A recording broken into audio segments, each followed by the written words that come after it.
ஒன்டேரியோவில் உங்களோட car insurance ஹையாக இருக்குது, அப்படி இல்லைன்னு சொன்னால் உங்களால் இன்சூரன்ஸ் எடுக்கலாம் இருக்குன்னு சொன்னால் கரெக்டாக இந்த வீடியோ பாருங்கள். இதுக்குரிய காரணம் என்ன, ப்ளஸ் இதை ப்ரிவென்ட் பண்ணுறதுக்கு என்னென்ன விஷயங்கள் எல்லாம் செய்யணும்னு சொல்லி எல்லா விஷயத்தையும் இந்த வீடியோவில் சொல்லப்போனால். ஸோ இந்த வீடியோ ஃபுல்லாக பாருங்கள். இப்போ தேவைப்படாது ஃபியூச்சரில் தேவைப்படும் வீடியோ சேவ் பண்ணி வச்சுக்கொள்ளுங்க. உங்களோட இன்சூரன்ஸ் ஹையாக இருக்கிறதுக்கு அப்படி இல்லைன்னு சொன்னால் இப்போ உங்களால் இன்சூரன்ஸ் எடுக்கலாம் இருக்கிறதுக்கு ஒரு 4-5 காரணம் இருக்கும். அதில் ஏதாவது இல்லாட்டி மல்டிபிள் காரணங்களாக இருக்கலாம். முதலாவது, உங்களுக்கு மல்டிபிள் போலீஸ் டிக்கெட்ஸ் இருக்கலாம். ரெக்லஸ் டிரைவிங் அப்படி இல்லைன்னு சொன்னால் கேமராவில் நிற்காமல் போகிறது, அதாவது சிக்னலில் நிற்காமல் போகிறது, ரைட் டர்ன் பண்ணக்குள்ள ஃபுல் ஸ்டாப்புக்கு வராமல் பண்ணுறேன்னு சொல்லி இப்படியான மைனர் டிக்கெட்ஸ்களும் கிடச்சிருக்கலாம். அப்படி இல்லைன்னு சொன்னால் மேஜர் டிக்கெட்டுகள், அதாவது ட்ரங்க் அண்ட் டிரைவ் அப்படி இல்லைன்னு சொன்னால் ரெக்லஸ் டிரைவிங் போன்ற இல்லாட்டி ஹை ஸ்பீடுக்கு போய் ஓவர் 50 km/h மேலே போய் அப்படியே ஏதாவது டிக்கெட் வந்து மேஜர் இது டிக்கெட் கூட உங்களுக்கு கிடைச்சிருக்கலாம். அப்படி இல்லைன்னு சொன்னால் உங்களுக்கு மல்டிபிள் அட் ஃபால்ட் ஆக்சிடென்டல் இருக்கலாம். அதாவது ஒரு ஆக்சிடென்ட் ஒன்று நடந்துட்டு அந்த ஆக்சிடென்ட்டில் ஃபால்ட் யாருன்னு சொல்லி தீர்மானிக்கக்குள்ள அந்த ஃபால்ட் உங்களோட பேரில் வரலாம். அப்படி உங்களோட பேரில் வந்த ஃபால்ட் பார்த்தீங்கன்னு சொன்னால் நீங்கள் இன்சூரன்ஸ் எடுத்து ஒரு 6 வருஷத்துக்குள்ளே வந்திருக்கலாம். அப்படி இல்லைன்னு சொன்னால் 1க்கு மேற்பட்ட தடவை அட் ஃபால்ட் ஆக்சிடென்ட்ஸ் உங்களுக்கு வந்திருக்கலாம். அப்படி இல்லைன்னு சொன்னால் 3வது, உங்களோட பாலிசி நான் பேமெண்ட்டால் கேன்சல் ஆகிருக்கலாம். நீங்கள் போதுமான அளவு பணத்தை பேங்க்கில் வைக்காததால் இன்சூரன்ஸ் கம்பெனிகள் பணம் எடுக்க முற்படும் போது மந்த்லி பணம் இல்லாதால் பேமெண்ட் NSF ஆகி திரும்ப 2ஆம் தரம் ட்ரை பண்ணுவாங்க. அதிலே உங்களுக்கு பேமெண்ட் எடுக்கிறாட்டி உங்களோட பாலிசியை நான் பேமெண்ட் போட்டு கேன்சல் பண்ணுவாங்க. இப்படி கேன்சல் பண்ணினாலும் உங்கள் இன்சூரன்ஸ் ப்ரீமியம் கூடும், ப்ளஸ் உங்களுக்கு ஈஸியாக இன்சூரன்ஸ்கள் எடுக்கலாமா. அப்படி இல்லைன்னு சொன்னால் உங்களோட டேஸ்ட் ரிப்போர்ட்டில் மிஸ்ரிப்ரசன்டேஷன் இல்லாட்டி ஃப்ராடுங்கிற ஏதாவது கேட்டகரி வந்திருக்கலாம். அதாவது ஏதாவது நீங்கள் அட்ரஸை மாற்றி கொடுத்து போட்டு வேறு அட்ரஸில் இருந்திருக்கலாம். அப்படி இல்லைன்னு சொன்னால் இன்சூரன்ஸ் எடுக்கக்குள்ள ஃபேக் டீட்டெயில்ஸை கொடுத்து இன்சூரன்ஸ் எடுத்து அது பிடிபட்டிருக்கலாம். அப்படி இல்லைன்னு சொன்னால் நீங்கள் ஊபர் ரைட் ஷேர் அப்படி இல்லைன்னு சொன்னால் லிஃப்ட் ரைட் ஷேர்கள் செய்ய முற்படும் போது அநேகமான இன்சூரன்ஸ் கம்பெனிஸ் அதை அலோவ் பண்ண மாட்டாங்க. ஸோ அப்படி அலோவ் பண்ணுற கம்பெனியில் தேடக்குள்ள உங்களுக்கு இன்சூரன்ஸ் ஃபைன் பண்ணுற கஷ்டமாக இருக்கலாம். இப்போ நான் சொன்ன இந்த சிச்சுவேஷனில் ஏதாவது ஒரு சிச்சுவேஷன் அப்படி இல்லைன்னு சொன்னால் மல்டிபிள் சிச்சுவேஷனில் உங்களுக்கு இருக்குன்னு சொன்னால்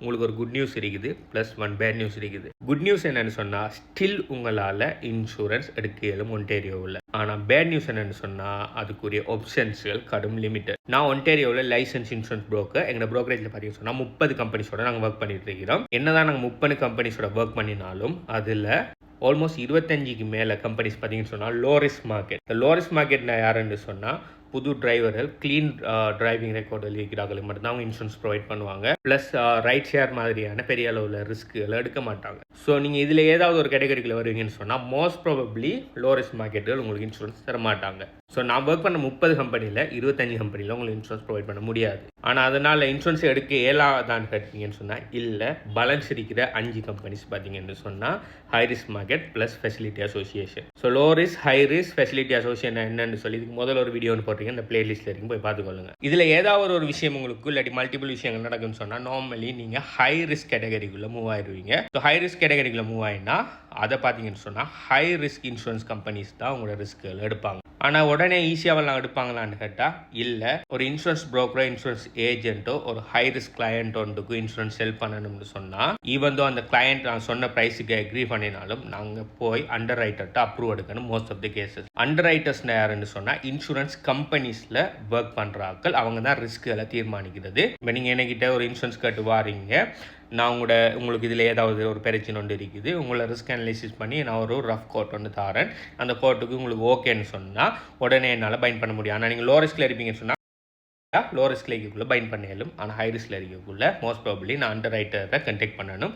எந்த கம்பெனி உங்களுக்கு இன்சூரன்ஸ் ப்ரொவைட் பண்ணுறதுக்கு வருதோ கோட் வருதோ ஹை ரிஸ்கில் அந்த கம்பெனிக்குடைய அண்டர் ரைட்டருக்கு நான் கால் பண்ணியோ இமெயில் பண்ணியோ உங்களோட ரிஸ்க்கை சொல்லி இவருக்கு இன்சூரன்ஸ் கொடுக்கலாமான்னு கேட்டு அவங்க 50-50% சான்ஸில் எய்த எஸ் ஓ நோ சொல்லுவாங்க.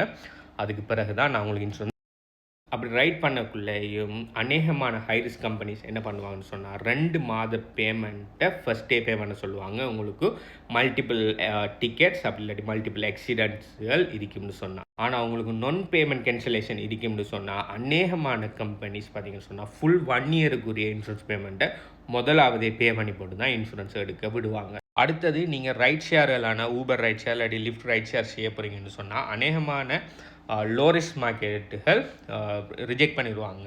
ஆனால் சில லோ ரிஸ்க் மார்க்கெட்டு என்ன பண்ணுவாங்கன்னு சொன்னால் அவங்கள்ட்ட சொல்லிவிட்டு ஒரு என்டோஸ்மெண்ட் ஒன்று போட்டுவிட்டு எட் பண்ணி விடுவாங்க, எக்ஸ்ட்ரா பேமெண்ட்டில் எடுக்க மாட்டாங்க. இப்போ நான் ஒர்க் பண்ணுற 30 இன்சூரன்ஸ் கம்பெனிலையும் ஜஸ்ட் 4 to 5 கம்பெனி தான் இந்த ஊபர் ரைட் ஷேர் இல்லாட்டி லிஃப்ட் ரைட் ஷேரை அக்செப்ட் பண்ணுவாங்க. சில கம்பெனி டிரெக்டாக அக்செப்ட் பண்ணுவாங்க, நீங்கள் நியூ டிரைவராக இருந்தாலும் பிரச்சனை இல்லை. சில கம்பெனிஸ் பார்த்தீங்கன்னு சொன்னால் 6 to 7 வருஷம் கனடா இல்லாட்டி யூஎஸில் எக்ஸ்பீரியன்ஸ் கேட்பாங்க. அப்படி இருந்தால் மட்டும்தான் அவங்க அலோவ் பண்ணுவாங்க. சில கம்பெனிஸ் பார்த்தீங்கன்னு சொன்னால் அவங்களோட வெஹிக்கிளை இது ப்ளஷர் யூஸில் இருந்து பிஸ்னஸ் யூஸுக்கு மாற்றி பிஸ்னஸ் கிலோமீட்டர் எத்தனை போட்டு பிஸ்னஸ் இன்சூரன்ஸ் மாதிரி அதை பார்ப்பாங்க. ஒவ்வொரு கம்பெனிக்கும் ஒவ்வொரு ரிக்குவயர்மெண்ட்ஸ். ஆனால் பார்த்தீங்கன்னு சொன்னால் எல்லா நான் ஒர்க் பண்ணுற என் பர்சனல் எக்ஸ்பீரியன்ஸில் இந்த 30 கம்பெனியில் ஜஸ்ட் 5 கம்பெனி மட்டும்தான் இந்த ஊபர் ரைட் ஷேர் அலோவ் பண்ணுவாங்க. ஸோ உங்கள்கிட்ட கார் இன்சூரன்ஸ் இருக்குது, ஆனால் இதில் எதுவுமே உங்கள்கிட்ட இல்லைன்னு சொன்னால் உங்களோட கோடுக்கு தேங்க் பண்ணிவிட்டு இது எதுவுமே நடக்காமல் மேக்ஸிமம் ப்ரிவெண்ட் பண்ணினீங்கன்னு சொன்னால் உங்களுக்கு இருக்கிற ஆப்ஷன்கள் கூட. ஸோ எப்பயுமே நீங்கள் ஷாப் அரவுண்ட் பண்ணி பெஸ்ட்டான ரேட்டுக்கு இன்சூரன்ஸ் எடுக்கலாம். ஆனால் தற்செயலாகவோ இன்டென்ஷனலாகவோ இதில் ஏதாவது ஒரு விஷயம் உங்களோட பாலிசியில் வந்துடும்னு சொன்னால் நீங்கள் ஹை ரிஸ்க் மார்க்கெட்டுக்குள்ளே இல்லாட்டி ஃபெசிலிட்டிக்குள்ளே தள்ளப்படுவீங்க. அப்படி தள்ளப்பட்டீங்கன்னு சொன்னால் நிறைய சிக்கல் இருக்குது. நான் சொன்ன மாதிரி அண்டர் ரைட்டர்ஸ் அப்ரூவல் எடுக்கணும், டிபாசிட் பே பண்ணணும் இல்லாட்டி ஃபுல் பேமெண்ட் பண்ணணும். அப்படி இல்லைன்னு சொன்னால் உங்களோட ஆப்ஷனல் குறைவுன்னு சொல்லி நிறைய பிரச்சனைகள் வரும். ஸோ அப்படி வரக்குள்ள உங்களோட பேமெண்ட் நார்மலாகவே கூடும், ப்ளஸ் உங்களுக்குரிய ஷாப் அரவுண்ட் ஆப்ஷனும் குறைஞ்சிரும். எங்களோட ப்ரோக்கரேஜில் பார்த்தீங்கன்னு சொன்னால் நான் ஆல்ரெடி சொன்ன மாதிரி 30 கம்பெனிஸோட ஒர்க் பண்ணிட்டு இருக்கேன். அதில் 25 companies almost low risk market. அதே மாதிரி 5 கம்பெனிஸில் 3 to 4 companies high risk market. Plus நாங்கள் ஃபெசிலிட்டி அசோசியேஷனோடையும் நாங்கள் ஒர்க் பண்ணுறோம். உங்களோட லோ ரிஸ்க்காக இருந்தாலும் சரி ஹை ரிஸ்க்காக இருந்தாலும் சரி எங்களால் ஹெல்ப் பண்ண முடியும். அதுக்காக எல்லாருக்குமே 100% கேரண்டீடாக ஹெல்ப் பண்ணுவேன்னு கேட்டால் இல்லை, but I can try. So நீங்கள் இதில் ஏதாவது ஒரு சுச்சுவேஷனில் இருப்பீங்கன்னு சொன்னால் நீங்கள் என்னை கான்டாக்ட் பண்ணுங்கள், நான் உங்களை ஹெல்ப் பண்ண இயலுமான்னு சொல்லி பார்க்குறேன். அப்படி இல்லை நீங்கள் புதுசாக கார் வாங்க போகிறீங்க இல்லாட்டி வீடு வாங்க போகிறீங்க அப்படின்னு சொன்னால் டெனட் இன்சூரன்ஸ் தேடிட்டீங்கன்னு சொன்னாலும் நீங்கள் என்னை கான்டாக்ட் பண்ணலாம். உங்களோட இன்சூரன்ஸ் ரினியூவல் இன்னொரு 20-30 நாளில் வருதுன்னு சொன்னாலும் என்னை கான்டாக்ட் பண்ணுங்கள். உங்களுக்குரிய பெஸ்ட்டான ரேட்டை ஷாப் அரவுண்ட் பண்ணி 30+ கம்பெனிஸில் செக் பண்ணி உங்களுக்கு பெஸ்ட்டான ரேட்டை நான் ஆஃபர் பண்ணுவேன். எனக்கு கான்டாக்ட் பண்ணுற டீட்டெயில்ஸ் பார்த்தீங்கன்னு சொன்னால் இதில் இருக்கிற இந்த வெப்சைட்டில் இருக்குது. அப்படி இல்லைன்னு சொன்னால் நீங்கள் இந்த வீடியோ பார்க்குற டைமுக்கு வீடியோ எத்தனை லைக் இருக்கிறத கமெண்ட் பண்ணுங்கள். I will get back to you. Bye.